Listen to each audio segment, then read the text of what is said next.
They found Marcus Chen hanging in his cell at 6:47 a.m. Dead for 3 hours, according to the coroner. Suicide by bedsheet, case closed. But I knew better. I knew because I saw what they didn't see. And in a place like Redwood Maximum Security, knowing the truth doesn't set you free, it gets you killed. My name is David Walsh. 23 years behind these walls. Life without parole for a murder I actually committed. No sob story here. I own my cage. But I never stopped being a cop, even after they stripped my badge and threw away the key. The morning they carried Marcus out, I watched from my cell on D block. 3rd tier, northwest corner. You learn to see everything from there. The cameras have blind spots. The guards have patterns. And the inmates, they have tells. Marcus wasn't the suicide type. 3 days before he died, I'd seen him in the yard, making plans. Men who plan don't hang themselves. Redwood holds 2,400 of the state's most dangerous felons. Murderers, rapists, gang leaders who still run operations from behind reinforced steel. The prison sprawls across 40 acres of Northern California wilderness, surrounded by nothing but redwood forests and razor wire. 20-foot walls topped with armed guards. Double fence perimeter with motion sensors. Nobody escapes Redwood. Nobody even tries anymore. The administration runs this place like a military operation. Warden Richard Holloway came from corrections in Texas, death row experience, zero-tolerance reputation. His assistant warden, Susan Martinez, handles internal affairs with cold efficiency. Between them, they've created a system where violence is managed, not prevented. As long as the right people die, nobody asks questions. I'd seen 14 deaths in 23 years. Most were obvious. Shank in the shower. Poisoned food from rival gangs. Beatings in the laundry room where cameras conveniently malfunction. But Marcus's death felt different. Too clean. Too official. Marcus had arrived 6 months ago. Financial crimes, embezzlement of $40 million from the tech company where he worked as CFO. White-collar criminal in a maximum security facility. He didn't fit. Men like him usually went to minimum security country clubs. But something in his case had flagged him for Redwood. I never learned what. He kept to himself. Polite. Quiet.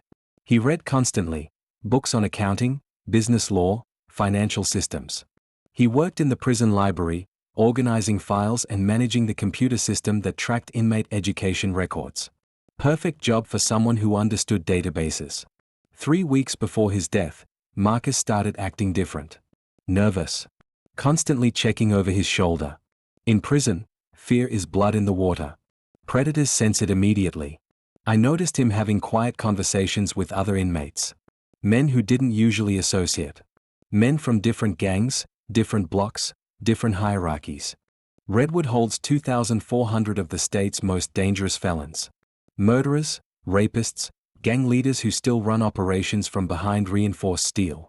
The prison sprawls across 40 acres of Northern California wilderness, surrounded by nothing but redwood forests and razor wire. 20-foot walls topped with armed guards. Double fence perimeter with motion sensors. Nobody escapes Redwood. Nobody even tries anymore. The administration runs this place like a military operation. Warden Richard Holloway came from corrections in Texas, death row experience, zero-tolerance reputation. His assistant warden, Susan Martinez, handles internal affairs with cold efficiency. Between them, they've created a system where violence is managed, not prevented. As long as the right people die, nobody asks questions. I'd seen 14 deaths in 23 years. Most were obvious. Shank in the shower. Poisoned food from rival gangs. Beatings in the laundry room where cameras conveniently malfunction. But Marcus's death felt different. Too clean. Too official. Marcus had arrived 6 months ago. Financial crimes, embezzlement of $40 million from the tech company where he worked as CFO. White-collar criminal in a maximum security facility. He didn't fit. Men like him usually went to minimum security country clubs. But something in his case had flagged him for Redwood. I never learned what. He kept to himself. Polite. Quiet. He read constantly, books on accounting, business law, financial systems. He worked in the prison library, organizing files and managing the computer system that tracked inmate education records. Perfect job for someone who understood databases. 3 weeks before his death, Marcus started acting different. Nervous. Constantly checking over his shoulder. In prison, fear is blood in the water. Predators sense it immediately. I noticed him having quiet conversations with other inmates. Men who didn't usually associate. Men from different gangs, different blocks, different hierarchies. Redwood holds 2,400 of the state's most dangerous felons. Murderers, rapists, gang leaders who still run operations from behind reinforced steel. The prison sprawls across 40 acres of Northern California wilderness, surrounded by nothing but redwood forests and razor wire. 20-foot walls topped with armed guards. Double fence perimeter with motion sensors. Nobody escapes Redwood. Nobody even tries anymore. The administration runs this place like a military operation. Warden Richard Holloway came from corrections in Texas, death row experience, zero-tolerance reputation. His assistant warden, Susan Martinez, handles internal affairs with cold efficiency. Between them, they've created a system where violence is managed, not prevented. As long as the right people die, nobody asks questions. I'd seen 14 deaths in 23 years. Most were obvious. Shank in the shower. Poisoned food from rival gangs.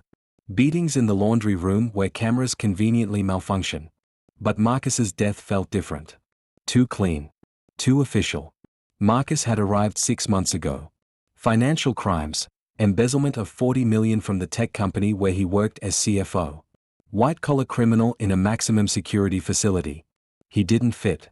Men like him usually went to minimum security country clubs. But something in his case had flagged him for Redwood. I never learned what. He kept to himself.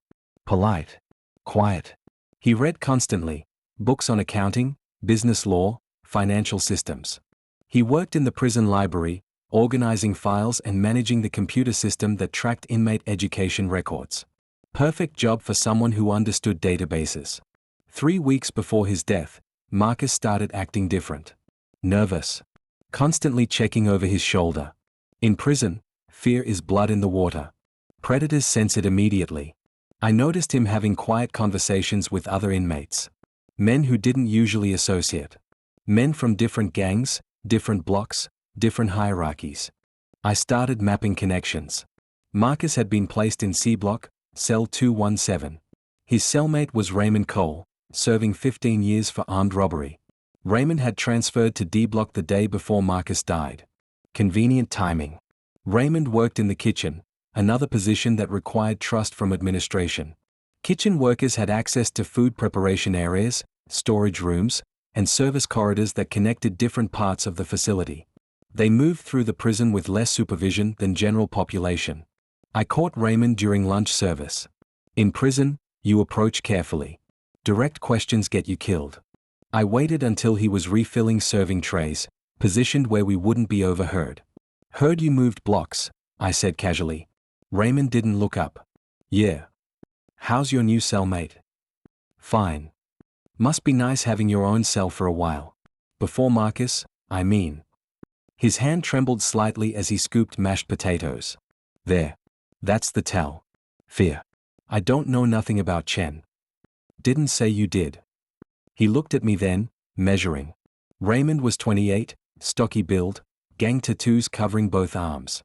He'd been solid crew before prison, knew how to handle himself. But now his eyes showed the hollow look of someone who'd seen something that broke him. You should let it go, Walsh, he said quietly. People who ask questions end up like Chen. Was it a message? Raymond set down the serving spoon. His voice dropped to barely audible. It was a cleanup. Chen found something he wasn't supposed to find. They made him disappear and called it suicide. You want to end up hanging from your own bedsheet? Keep asking. Before I could respond, a guard walked past. Raymond resumed serving. The conversation was over. That night in my cell, I processed what I knew. Marcus had discovered something. Something significant enough to kill over. His work in the library gave him access to prison records and computer systems. What could a financial crimes expert find in a prison database that warranted murder? The answer came to me gradually, like fog lifting off the yard at dawn. Money. Marcus understood financial systems. And prisons, despite their brutal nature, operate on financial infrastructure. Budgets. Purchasing. contracts, commissary accounts, inmate trust funds. Dozens of financial streams flowing through administrative systems. If Marcus had found evidence of embezzlement or corruption, he'd recognize it. A man who'd stolen 40 million would know exactly what financial irregularities looked like. I needed to verify my theory. The problem was access. I worked in the carpentry shop with tools but no computer access. Marcus had worked in the library with computers but was now dead. I needed someone who could get inside the library system and look at what Marcus had been investigating. That's when I thought of James Rutherford. Jimmy the Ghost, they called him. Serving 12 years for hacking into federal banking systems and stealing 14 million. He'd been my informant once, back when I was a cop investigating cybercrimes. I'd arrested him. But in prison, old enemies become strange allies. Jimmy worked in the education department, helping inmates earn their JEDs. The education department shared computer systems with the library. If anyone could access Marcus's files without leaving traces, it was Jimmy. Finding him required waiting. In prison, you don't just walk up to someone and start conversations. It draws attention. You need natural opportunities, yard time, meal service, work assignments. I waited 3 days before spotting Jimmy in the medical clinic waiting area. I'd scheduled a routine checkup for an old shoulder injury. Jimmy was waiting for his medication refill. Jimmy. I nodded as I sat 2 chairs away. He glanced over, recognition flickering in his pale blue eyes. Jimmy was 34 but looked 50. Prison does that to some people, ages them from the inside. He'd lost weight. His hands shook slightly from whatever medication they had him on. Walsh. Thought you'd forgotten about me. Been a while. You staying clean? In prison, clean meant avoiding gang politics and drugs. Jimmy nodded carefully.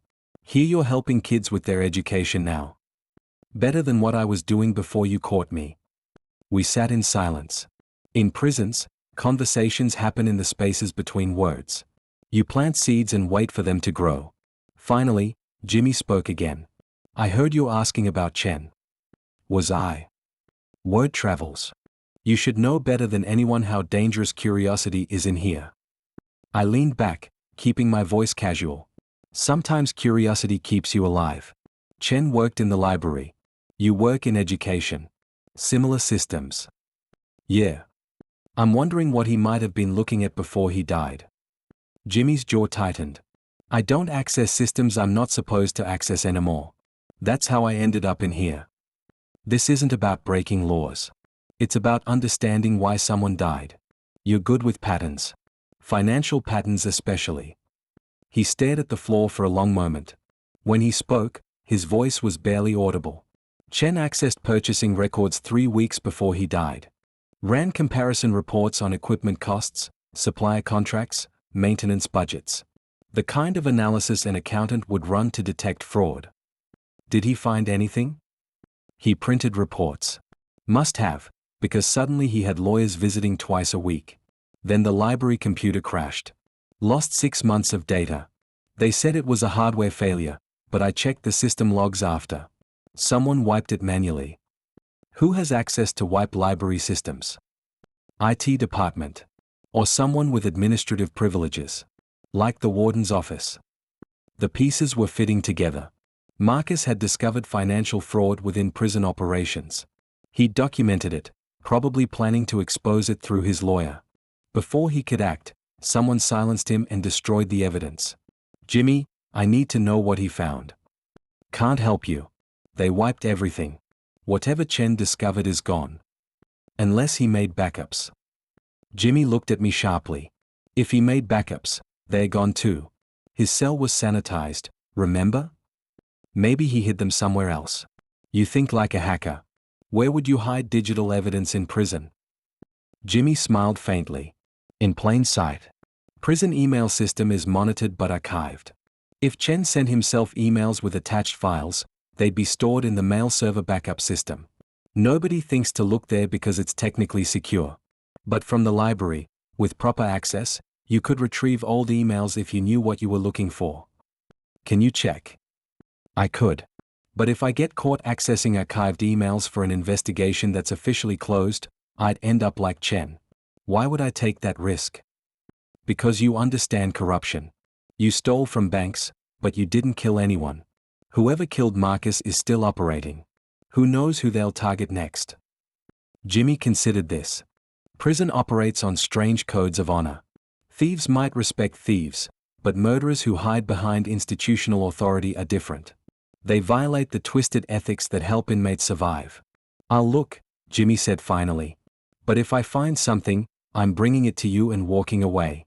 This is your investigation, not mine. Fair enough. Give me 3 days. We left the medical clinic separately. In prison, you never leave together. It broadcasts association. I returned to my cell and waited. 3 days in prison moves like geological time. Each hour stretches into painful awareness of confinement. But you learn patience behind walls. You learn that survival requires restraint, planning, and careful timing of every action. On the 3rd day, during afternoon yard time, Jimmy approached me near the weight pit. We stood watching other inmates lift weights, our conversation masked by background noise. Found his emails, Jimmy said quietly. Chen was smart. He sent himself financial reports disguised as legal correspondence with his attorney. Privileged communication, so guards wouldn't read them closely. What did the reports show? Phantom contracts. The prison has been paying suppliers for goods that were never delivered. Equipment maintenance contracts for machinery that doesn't exist. It's sophisticated. The amounts are small enough not to trigger audits, but spread across 4 years, we are talking about $6 million. $6 million. Enough to kill over. Enough to cover up with fake suicide. Who benefits? I asked. Contracts are approved by the procurement office. But the financial systems show recurring patterns. Same suppliers. Similar invoice structures. Someone in administration has been running this for years. Do you have copies of the evidence? Jimmy's face went pale. I told you, I looked. I didn't copy anything. That's digital evidence that could be traced back to my access. I'm not doing life for exposing someone else's corruption. Then we've got nothing. Without evidence, it's just speculation. We've got something better than evidence. We've got the pattern. Chen figured out the same pattern. Someone realized what he knew and eliminated him. But the fraud is still ongoing. That means the person responsible is still here, still operating, still vulnerable. Who? I don't know. But whoever it is has the power to order a death, sanitize evidence, and close an investigation in 2 hours. That's not a guard. That's not a captain. That's someone in the warden's office. Warden Holloway. Or Assistant Warden Martinez. Or someone in their immediate command structure. People with absolute authority over life and death within these walls. I thought about my options. Exposing corruption in prison is suicidal without ironclad protection. Even if I could prove the fraud, who would I tell? The people running the prison were the people committing the crime. Local authorities wouldn't investigate without evidence. Federal investigators wouldn't come without a credible complaint. But there was another approach. In prison, power structures maintain themselves through fear and careful management of information. If I could destabilize that structure, create doubt and paranoia within the administration, mistakes would follow. And mistakes could be exploited. I need you to do something, I told Jimmy. Access the system again. Don't copy anything. Just open Chen's archived emails and read them. Make sure you're logged in under your official credentials. Let the system create an access log. Jimmy stared at me. That's suicide. They'll know someone is investigating. Exactly. Right now they think the threat died with Chen. If they realize someone else is looking at the evidence, they'll panic. Panic creates mistakes. Mistakes create opportunities. Opportunities for what? Getting killed like Chen? Or opportunities to expose them? If they move against you, it proves consciousness of guilt. I can use that. You're asking me to become bait. I'm asking you to help me finish what Chen started. You want to live in a place where people get murdered by their own warden? Or do you want to try to fix it? Jimmy was silent for a long moment. In prison, nobody thinks about noble causes. You think about survival. But sometimes survival requires risk. I'll do it, he said finally. But if they come for me, you better have a plan. I will. Access the files tomorrow during your evening shift. Make sure you spend at least 15 minutes reading. They monitor computer use. They'll see the access logs. And then? Then we wait for them to react. The next evening, Jimmy accessed Marcus Chen's archived emails from the Education Department computer. He spent exactly 17 minutes reviewing financial documents hidden in legal correspondence. The system logged every keystroke. I knew they'd notice. Prison computer systems flag unusual access patterns. Jimmy's credentials accessing archived emails from a dead inmate's account would generate automatic alerts to the IT department. From there, it would take maybe 4 hours before someone in administration learned that Marcus Chen's investigation wasn't as dead as they'd hoped. I waited in my cell, counting down the hours. In prison, you develop an internal clock calibrated to institutional rhythms. Guard shifts change at 6 a.m., 2 p.m., and 10 p.m. Counts happen 4 times daily. Meal service operates on fixed schedules. When patterns break, you notice. At 11:47 p.m., unusual movement. Footsteps in the corridor outside my tier. Too many guards for a routine check. I stayed on my bunk, listening. They passed my cell. Heading toward D block. 20 minutes later, whispers filtered through the ventilation system. Another suicide. D block. Education wing worker. Jimmy. They'd moved faster than I expected. No hesitation. No pretense of investigation. Jimmy had accessed the files at 7 p.m. By midnight, he was dead. That's when I knew I'd been wrong about their pattern. They didn't panic and make mistakes. They identified threats and eliminated them immediately with brutal efficiency. This wasn't desperate cover-up. This was practiced operation. I'd just gotten Jimmy killed. That weight settled into my chest like concrete. He trusted me. I'd told him I had a plan. I'd gotten him murdered. But his death proved something crucial. The people running this operation didn't just react to threats. They monitored everything. They had systems in place to identify anyone investigating the fraud. Marcus and Jimmy had died not because they were about to expose evidence, but because they'd looked at evidence. The mere act of searching was lethal. That meant my investigation was already known. I'd talked to Raymond. I'd talked to Reynolds. I'd had a 15-minute conversation with Jimmy in the yard. If they were monitoring computer access, they were definitely monitoring prison communication.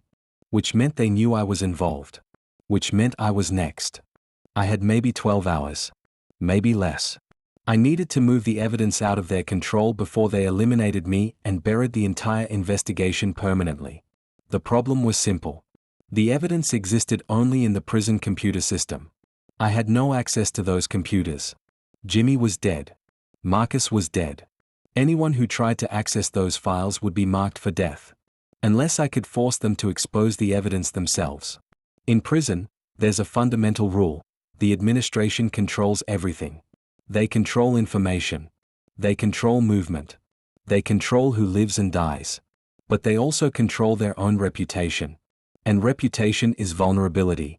If I could create a situation where their cover-up became more dangerous than exposure, they'd have to act differently.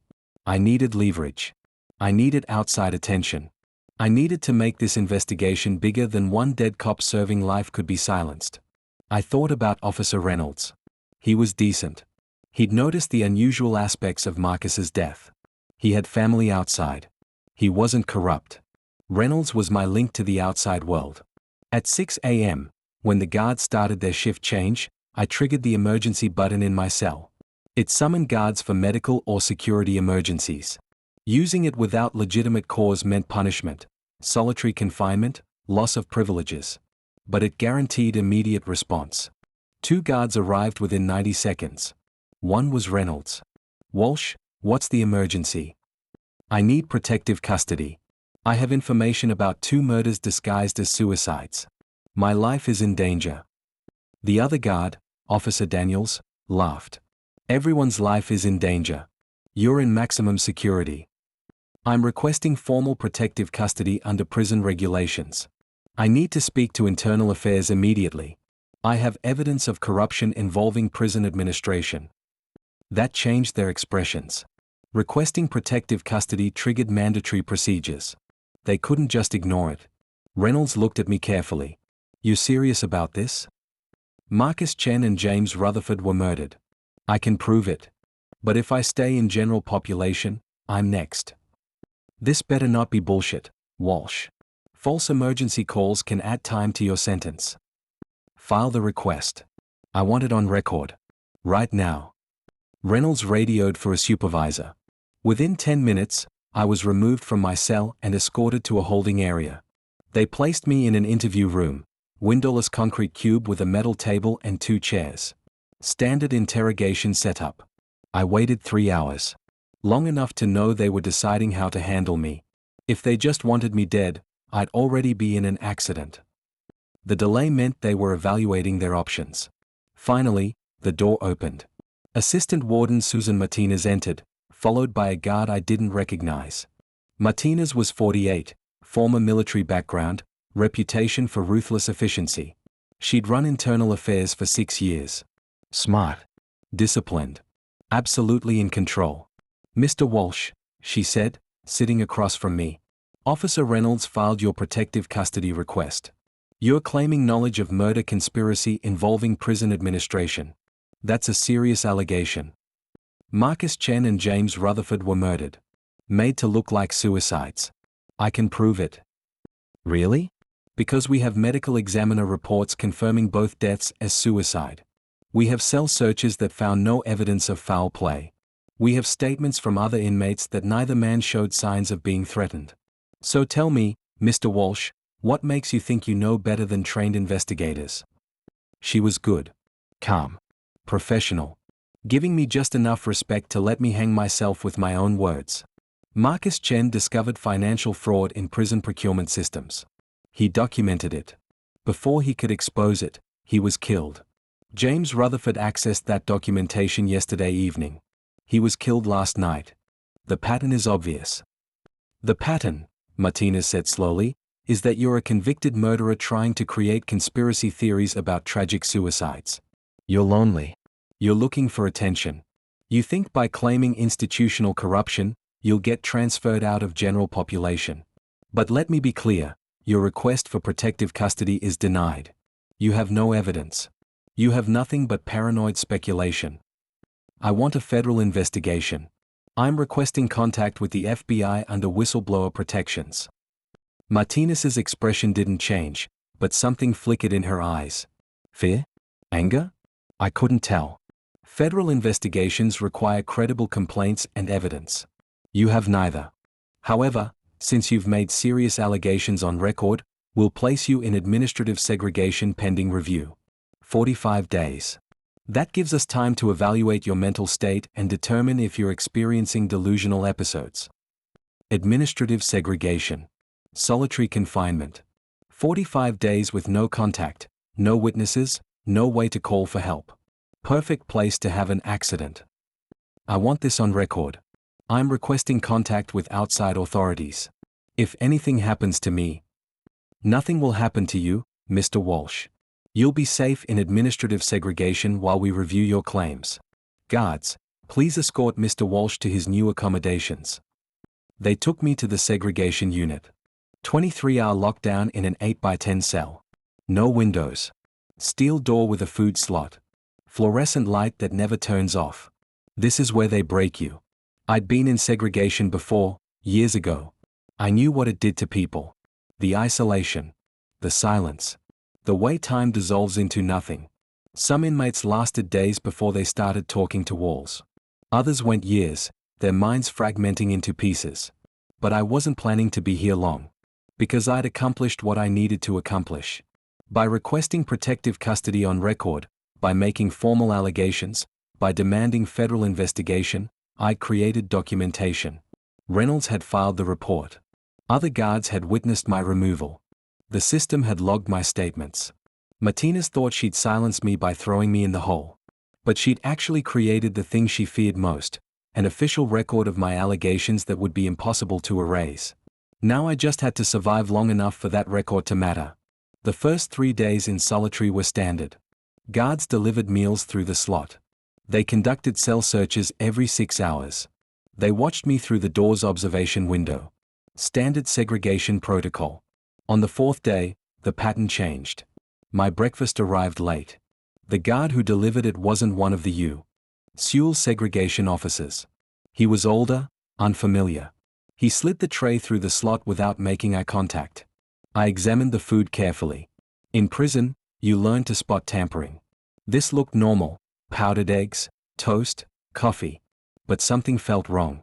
I waited until I heard the guard walk away. Then I tested the coffee by letting a single drop fall on the steel toilet. It should have evaporated normally. Instead, it left a faint oily residue. Poison. Or some kind of drug. They were trying to eliminate me through food contamination. Make it look like I'd gotten sick. Natural causes. No murder, no investigation. I poured the entire meal down the toilet and flushed it. My stomach cramped with hunger, but I'd learned to ignore physical discomfort decades ago. That evening, my dinner arrived. Same pattern, different guard, same oily residue in the coffee. I disposed of it. By the 5th day, I was running on empty. Hunger gnaws at you in solitary. No distractions. No activity. Just endless hours counting minutes and fighting your body's demands. But I knew they couldn't starve me indefinitely without creating questions. Medical staff did rounds every 3 days in segregation. If I showed signs of malnutrition, they'd have to investigate. On the 6th day, the door opened during non-meal time. Unusual. Martinez walked in, followed by 2 guards. "Mr. Walsh. How are you adjusting to administrative segregation?" I stayed on my bunk, conserving energy. "Fine. You've been refusing meals. That's concerning behavior. The medical staff believes you may be experiencing psychological distress. The meals have been contaminated. I'm not eating them." "Contaminated?" Martinez smiled. "Mr. Walsh, these delusions are exactly why you're here. You think people are poisoning you. You think prison staff are murdering inmates. These are clear signs of paranoid psychosis. Then let me send a letter to outside authorities. If I'm delusional, they'll see that in my statement. We can't facilitate communication from an inmate under evaluation for mental health issues. It would be irresponsible. However, we can arrange psychiatric treatment. Medication to help you think more clearly." Medication. Another way to kill me. Make it look like I'd had an adverse reaction. Tragic accident during psychiatric care. I refuse medication. I'm requesting to speak to my legal representation. You don't have active legal representation, Mr. Walsh. Your case has been closed for 20 years. That's when I understood their complete strategy. They were establishing a narrative of mental breakdown. The disturbed inmate who made false allegations, refused food, exhibited paranoid behavior. When I died, from suicide or medication complication or medical emergency, the record would support it. Martinez stood. "Think carefully about your choices, Mr. Walsh. Cooperation makes everything easier. Resistance only prolongs your suffering." She left. The guards locked the door behind her. I had maybe 48 hours before they forced medication or created a fatal accident. I needed to get a message out before that happened. Solitary confinement cells have minimal features. Steel bunk. Steel toilet. Steel sink. The walls are solid concrete. The door is reinforced steel with a small window and food slot. No phone. No writing materials. No communication with other inmates. But prisons have infrastructure. Water pipes. Ventilation ducts. Electrical conduits. And where there's infrastructure, there's possibility. The ventilation grate was in the ceiling, 10 feet up. Impossible to reach from the floor. But the bunk was bolted to the wall. If I could unbolt it, I could create a platform. I checked the window. Guard walked past every 30 minutes. I had windows of opportunity. Using the steel toilet lid, I worked on the bunk bolts. It took 6 hours of careful, quiet effort. Each time I heard footsteps, I'd stop and lie down. Then continue once the guard passed. By midnight, I'd loosened 2 bolts enough to move the bunk. I positioned it under the vent, climbed up, and removed the grate. The ventilation system connected throughout the segregation unit. Sound traveled through these ducts. If I could find the right connection, I might reach someone. I spent 3 hours listening at the vent, mapping the acoustic patterns. Finally, I heard voices. Guards talking in the corridor below. I recognized one voice. Officer Reynolds. Reynolds? I called down the vent, keeping my voice low enough not to carry to other cells. Reynolds, I need your help. Silence. Then movement below. Reynolds's voice came back through the ductwork. Walsh? Is that you? Listen carefully. They're trying to kill me. Contaminated food. They're going to claim psychological breakdown. I need you to contact someone outside. Anyone. Tell them to investigate Marcus Chen's death and prison procurement records. Walsh, you need to calm down. Martinez said you're having mental health issues. I'm not. Think, Reynolds. Why would they put me in segregation immediately after I made allegations? Why won't they let me contact outside authorities? They're covering up the murders. Please. You know me. You know I wouldn't make this up. More silence. Then Reynolds's voice, quieter. What do you want me to do? Contact the FBI field office in Sacramento. Tell them an inmate is requesting federal investigation of corruption and murder in Redwood Maximum Security. Give them my name and case number. That starts an official inquiry they can't stop. I could lose my job. 2 men are already dead. I'm next. Please. I'll think about it. Reynolds, you're a good man. Don't let them get away with this. Footsteps. He was leaving. I climbed down, replaced the grate, repositioned the bunk. No way to know if he'd actually help. But I'd done everything I could. The next morning, my breakfast arrived. This time, the guard was one I recognized, Officer Kim, a veteran with 25 years on the job. He slid the tray through the slot, then paused. Walsh, he said quietly, Reynolds talked to me. I'm going to help you. But you need to understand the risk. If Martinez finds out, we are both dead. What can you do?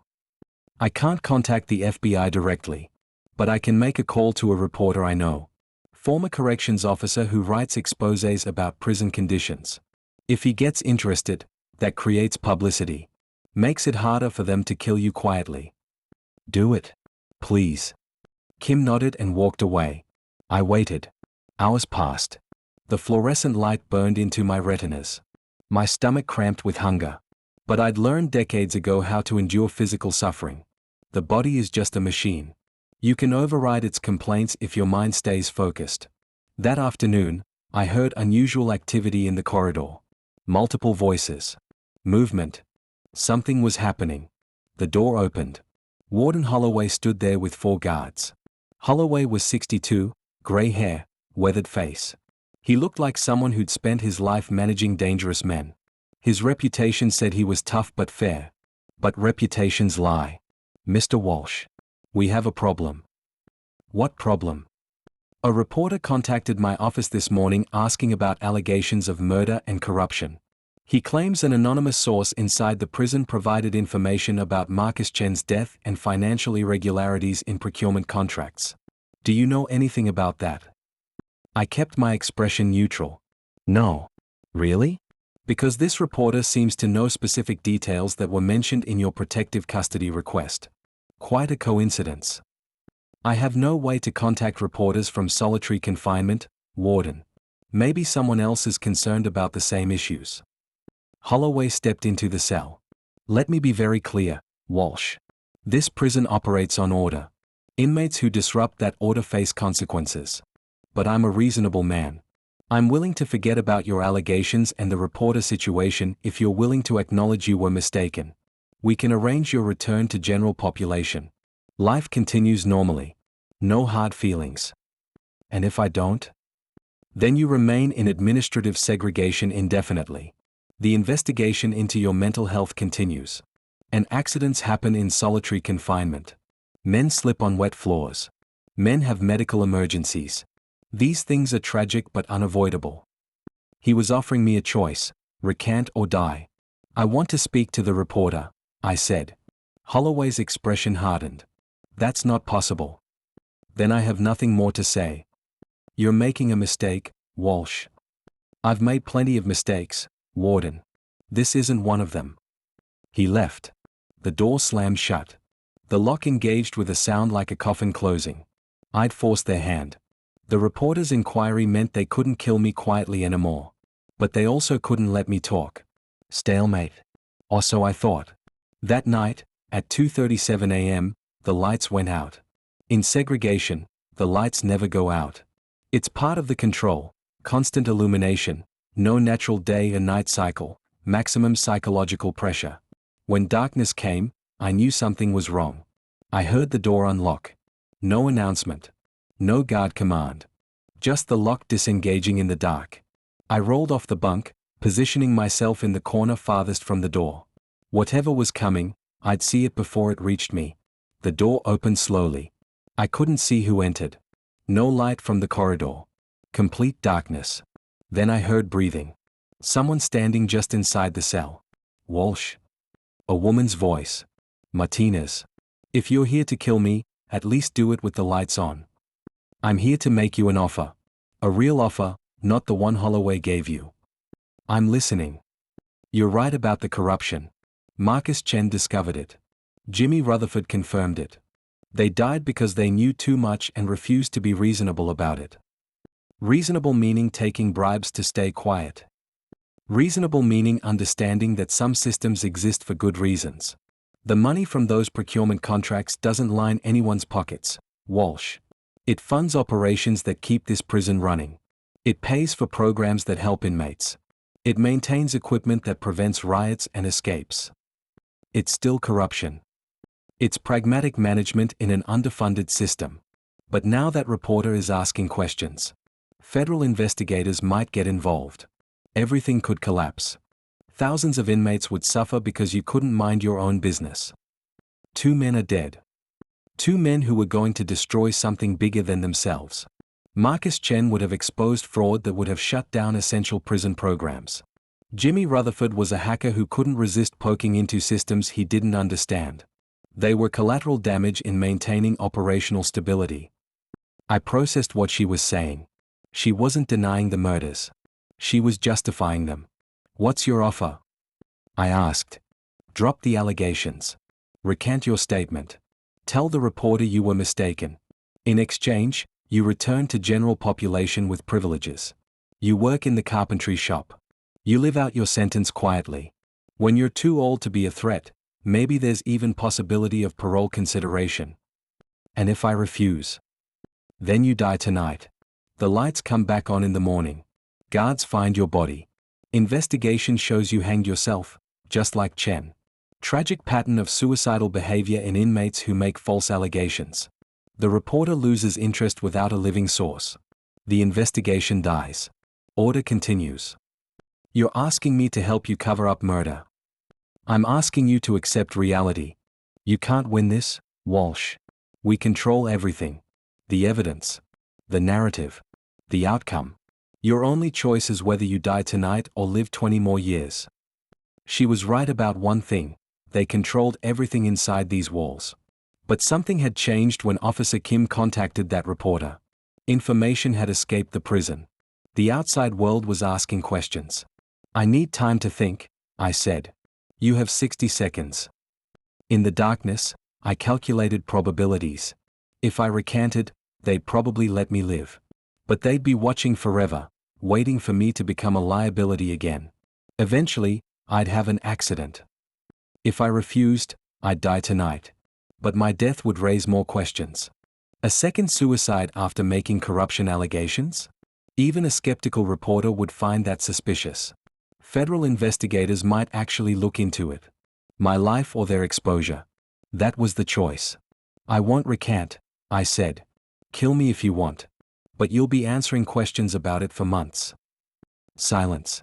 Then Martinez's voice, cold as stone. You're a fool, Walsh. A cop who became a killer, pretending to have principles. You think your death will accomplish something? It won't. We'll control that narrative too. By tomorrow morning, you'll just be another disturbed inmate who couldn't handle solitary confinement. Maybe. But maybe that reporter is smarter than you think. Maybe he'll dig deeper. Maybe federal investigators will actually care. You're gambling that they won't. I'm gambling that they will. You're gambling your life. I've been dead for 23 years. At least this way means something. I heard her move toward the door. Then she stopped.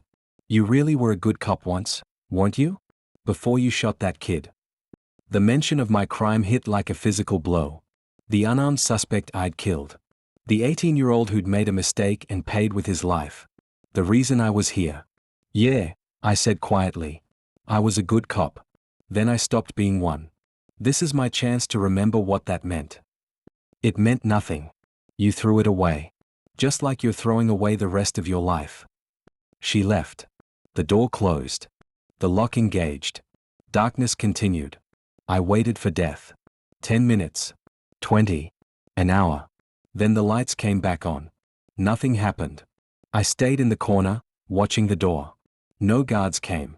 No attack. Just silence and fluorescent brightness. Martinez had left me alive. Why? The answer came gradually. She was smart. Killing me the same night she'd made the offer would look suspicious. If investigators eventually got involved, they'd see the pattern. Instead, she'd wait. Let days pass. Let me think I'd won. Then, when I relaxed, when the timing seemed natural, I'd have my accident. But she'd made a mistake. By coming to see me personally, by offering the deal, by admitting the murders, she'd revealed something crucial. They were afraid. The reporter's inquiry had rattled them. They weren't in complete control anymore. External pressure was forcing them to react instead of plan. And people who react make mistakes. I spent the next 3 days in heightened awareness. Every sound, every footstep, every guard interaction was potential threat. They delivered meals. I examined each one but found no evidence of tampering. They conducted cell searches. I cooperated fully, giving them no excuse to escalate. On the 4th day after Martinez's visit, Officer Kim stopped at my door during his rounds. "Walsh," he said quietly. The reporter published his story. It's going viral. State legislators are calling for investigations. FBI confirmed they're opening an inquiry. You did it. Did what? Changed the narrative. They can't kill you now. Too much attention. You're the most protected inmate in California. What about you? And Reynolds? We're careful. Nobody knows we helped. But we are watching. If they try anything, we'll document it. He walked away quickly before other guards could see the conversation. I sat on my bunk, processing the information. The reporter's story had created enough public pressure to force federal investigation. Martinez and Holloway couldn't simply make me disappear anymore. Every action they took would be scrutinized. But that didn't mean I was safe. It meant they'd have to be more creative. 2 days later, the door opened. A different guard stood there. "Walsh, you're being transferred." "Where?" "Pelican Bay. Maximum security facility up north. Transfer orders came through this morning." Pelican Bay. Known for its harsh conditions and isolation. More than 600 miles from any city. Perfect place to have an accident during transport or after arrival. New facility, new guards, new opportunities to eliminate me without the scrutiny that existed at Redwood. I refused the transfer. "You don't have that option. Pack your things." They moved me to a holding cell pending transport. The transfer would happen in 3 days. 3 days to figure out how to survive what came next. Officer Reynolds found me in the holding area during shift change. "Walsh, Kim told me about the transfer. We are trying to contact the reporter, let him know what's happening." "Will that stop it?" "No. Transfer orders from this level can't be blocked by publicity. But it can create awareness. Makes it harder for them to do anything during transport or at the new facility." "What about the FBI investigation?" "Still preliminary. They are reviewing documents, interviewing staff. But that takes months. You'll be at Pelican Bay long before they reach any conclusions." "Then I'm dead." Reynolds looked at me carefully. "Maybe not. I've been thinking about what you said. About doing the right thing. I'm done being afraid of these people." "What are you going to do?" "I'm going to file a formal complaint with the FBI about irregularities in Chen's and Rutherford's deaths. I'm going to document everything I saw. The rushed investigations. The sanitized cells. The unusual administrative behavior. I'm going to testify if they need me to." "That's career suicide, Reynolds. Maybe actual suicide." "Yeah, probably. But I became a cop to help people, not to help murderers cover their tracks. Better to take the risk now than live with enabling this for the rest of my life." He left before I could respond. The next day, something unexpected happened. My door opened, but instead of guards, a man in a suit stood there. "Mr. Walsh, my name is Special Agent Marcus Bishop, FBI. I'd like to talk to you about your allegations regarding corruption and suspicious deaths at this facility." I stared at him, trying to process whether this was real or some elaborate trap. "How did you get access to me?" "Federal authority supersedes prison administrative segregation. I insisted on interviewing you before your transfer." The warden couldn't refuse without raising more questions. Bishop entered the cell and closed the door behind him. He was maybe 45, sharp eyes, the bearing of someone who'd spent years investigating dangerous people. "Tell me everything," he said. I told him. Marcus Chen's discovery of procurement fraud. The fake suicide. Jimmy Rutherford's access to archived emails. His death hours later. My protective custody request. The contaminated food. Martinez's midnight visit and confession. Bishop took notes on a tablet. When I finished, he looked up. "You understand this is incredibly dangerous testimony. If we pursue this investigation, you'll be a key witness. These people have already demonstrated willingness to kill." "I understand. Your transfer to Pelican Bay is suspicious timing. I'm going to recommend you be placed in federal protective custody pending investigation. That means transfer to a federal facility under FBI supervision." "Can you do that?" "I can recommend it. Whether it happens depends on politics above my pay grade. But I can at least delay your transfer to Pelican Bay while we investigate the circumstances."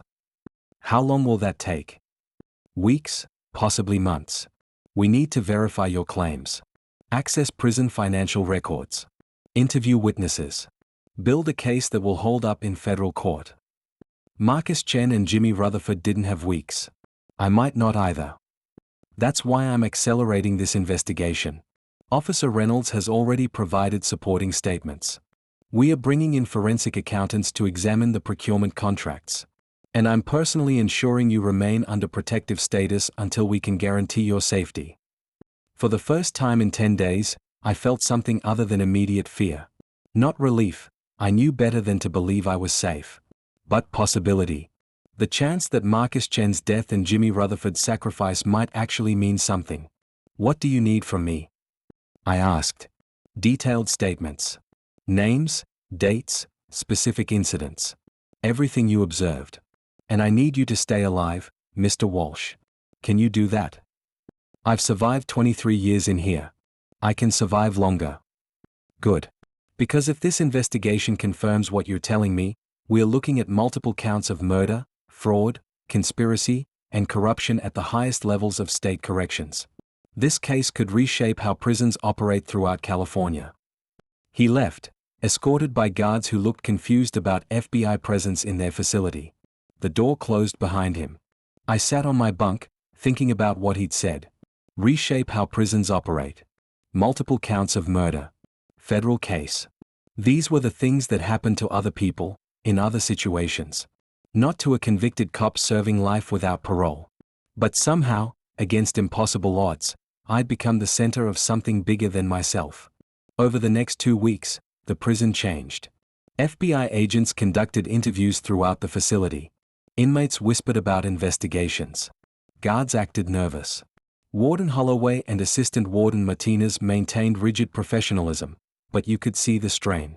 Officer Reynolds gave detailed testimony to federal investigators. He documented the rushed investigations of Chen's and Rutherford's deaths. He confirmed seeing unusual administrative behavior. He admitted helping me contact outside authorities.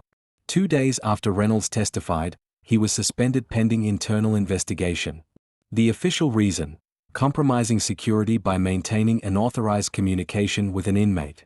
The real reason: retaliation for cooperating with the FBI. But Reynolds's testimony had opened doors. Other guards came forward with observations. Purchasing irregularities they'd noticed. Unusual orders from administration. Conversations they'd overheard. Each piece of testimony added weight to the investigation. Kim remained quiet, protecting himself. I didn't blame him. He'd already taken enormous risks by contacting the reporter. He had a family, a career. He'd done what he could. 3 weeks into the investigation, Special Agent Bishop returned with significant news. We've confirmed embezzlement through procurement fraud. $6.4 million over 4 years. We've identified the financial infrastructure Marcus Chen discovered. And we've found evidence that both Chen's and Rutherford's deaths were not suicides. What evidence? Forensic analysis of Chen's cell showed ligature marks inconsistent with self-suspension. Someone hanged him after death to create the appearance of suicide. Rutherford's scene has similar irregularities. Both medical examiners are reviewing their original findings. Can you prove who killed them? We are building that case. We have financial motive. We have opportunity. We have witnesses confirming unusual administrative behavior. But we need direct evidence linking specific individuals to the murders. You mean you need a confession? Or documentation? Or eyewitness testimony placing suspects at the scene? Something that connects motive to action. I can help with that. Bishop looked at me carefully. How? Put me back in general population. Let Martinez think the investigation is slowing down. She'll try to eliminate me, but this time I'll be ready. When she makes a move, you'll have her. That's using you as bait. I've been bait since I filed the protective custody request. At least this way we control the situation. I can't authorize putting you in deliberate danger. Then you won't get the evidence you need. Martinez is too smart to make mistakes while FBI is watching. But if she thinks the pressure is off, she'll act. That's your chance. Bishop considered this. I'd need to coordinate with prison security. Install surveillance. Have agents positioned nearby. Do it. Let's end this. 2 days later, I was returned to general population. My cell on D block, same tier I'd occupied before. The official story: FBI investigation found no evidence supporting my allegations. I was deemed mentally stable. Administrative segregation was lifted. Everyone in the prison knew it was theater. The FBI investigation was ongoing. But Martinez needed to believe she still had options. I settled into old routines. Carpentry shop work. Meal service. Yard time. But now federal agents monitored everything. Surveillance cameras had been upgraded throughout the facility. Guards loyal to the investigation watched my back. Martinez waited 6 days before making her move. It happened during night shift. 2:30 a.m. 4 inmates entered my cell. Lifers with nothing to lose. Gang affiliates who took contracts for cigarettes and protection. They came with improvised weapons. Shanks made from sharpened metal. Pieces of concrete tied to socks. They moved efficiently, no hesitation. But I'd been a cop before I was a prisoner. I knew how to fight. And FBI surveillance was recording everything. I took down the first attacker with a strike to the throat. The second one caught my arm with his shank, cutting deep. Blood sprayed. Pain lanced through me, but adrenaline overrode it. The third attacker went for my neck. I blocked, redirected, used his momentum to throw him against the wall. The sound of his head hitting concrete echoed through the cell. The fourth one was smarter. He stayed back, waiting for opportunity. But before he could strike, guards burst in. Not regular guards, FBI tactical team dressed as prison security. They subdued all 4 attackers within seconds. Medical team arrived immediately to treat my wound. They evacuated me from the cell while other agents secured the area. Special Agent Bishop appeared 30 minutes later in the medical unit where they were stitching my arm. We have them, he said. All 4 attackers are talking. Confirming Martinez ordered the hit through prison gang intermediaries. She paid $5,000 per inmate to kill you and make it look like a gang attack. Can you prove it?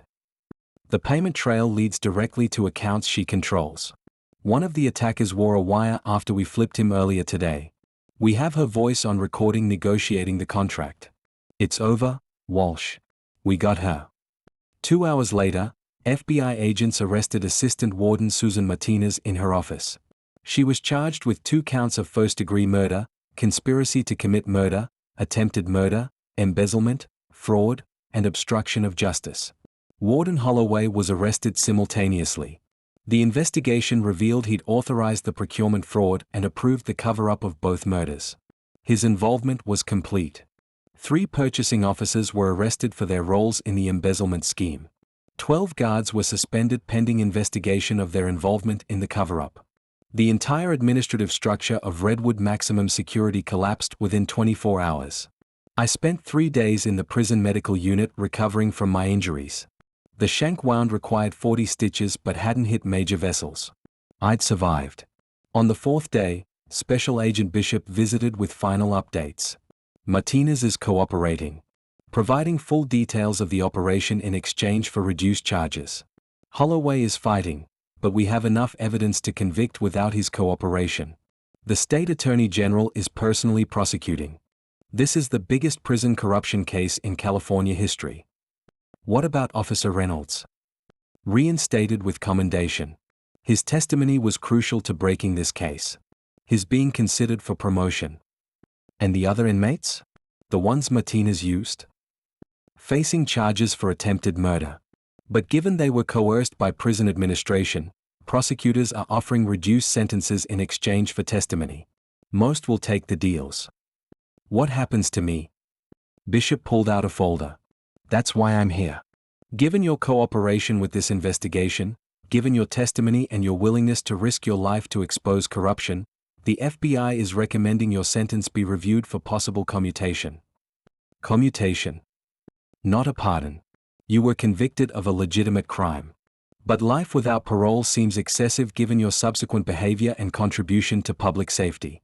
The governor is reviewing your case. No promises, but there's possibility of sentence reduction.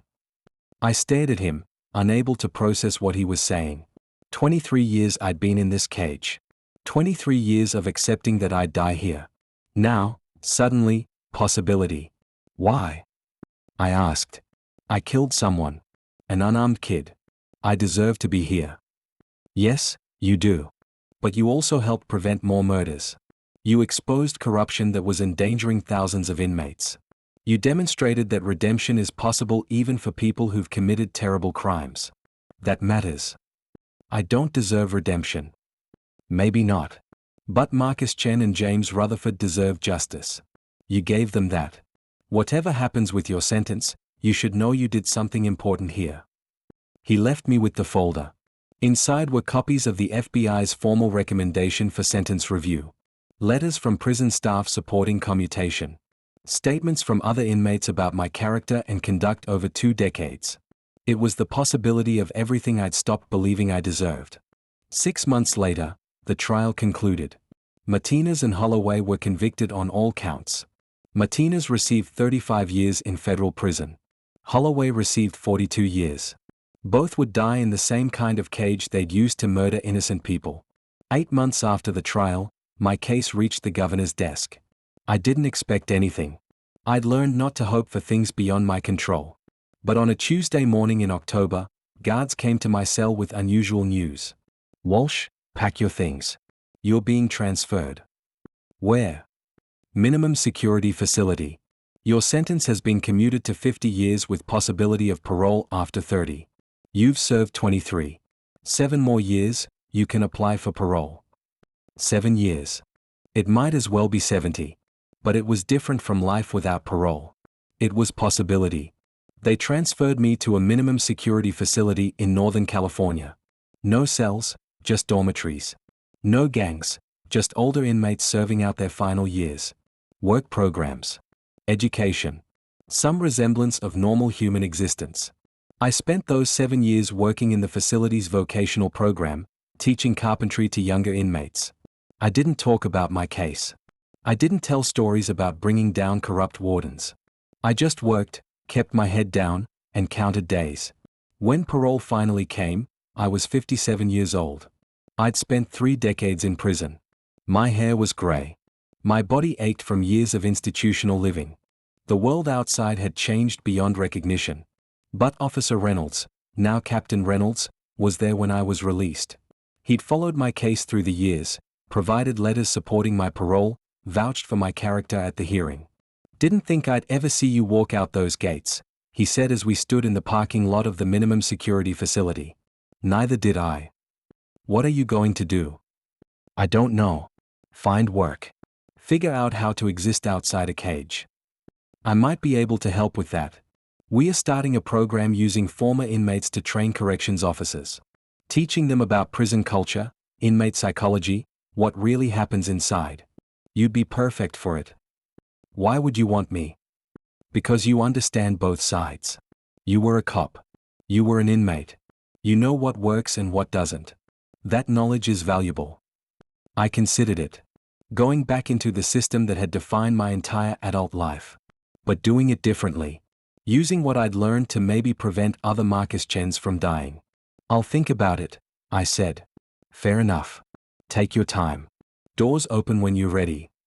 Reynolds drove me to a halfway house in Sacramento. Small room. Shared bathroom. House rules. But it was mine. No guards. No locks. No screaming through the nights. I lay in bed that first night, staring at the ceiling, and thought about everything that had happened. Marcus Chen discovering corruption and paying with his life. Jimmy Rutherford trying to help and dying for it. Reynolds risking his career to do what was right. And me, the dirty cop who'd killed an unarmed kid, somehow becoming the person who brought down a corrupt system. I didn't deserve redemption. But I'd stumbled into something bigger than myself. The deaths of 2 people had forced me to remember what being a cop had once meant. Before I corrupted it. Before I became everything I'd sworn to fight. Maybe that was the lesson. You can't undo your crimes. You can't bring back the dead. But you can still choose to do the right thing, even when it's dangerous, even when it costs you everything. Marcus Chen had made that choice. So had Jimmy Rutherford. So had Reynolds. And in the end, so had I. 5 years after my release, the corrections training program Reynolds started has been implemented across 17 states. Former inmates teach new corrections officers about prison culture, de-escalation techniques, and how institutional corruption develops. The program has reduced violence in participating facilities by 38%. Captain Reynolds is now deputy warden at a reformed Redwood Maximum Security. The facility operates under new administration with strict oversight. No deaths ruled as suicide in the last 5 years. Susan Martinez died in federal prison 18 months into her sentence. Heart attack, according to official reports. Inmates who knew the truth said it was something else. Prison justice. Richard Holloway is still serving his sentence. He'll die in prison. He knows it. That knowledge is its own kind of torture. The $6.4 million in embezzled funds was recovered and redirected to inmate education and rehabilitation programs. Marcus Chen's legacy is teaching men to read. Jimmy Rutherford's legacy is teaching men to code. My legacy is living every day trying to balance the life I took against the lives I helped save. It's not redemption. It's just survival with purpose. I still wake up at night, seeing the face of the 18-year-old I killed. That never goes away. But I also see Marcus Chen's face. And Jimmy Rutherford's. And all the other inmates whose lives improved because of programs funded by exposed corruption. You can't fix what you broke. But you can build something new from the pieces. That's what I learned in 23 years behind bars, and 5 years trying to find meaning beyond them. Sometimes the only way out is through. Sometimes wisdom comes from the last place you'd look for it. Sometimes the person society has written off holds the answers nobody else can see. These truths saved my life. Maybe they'll save yours.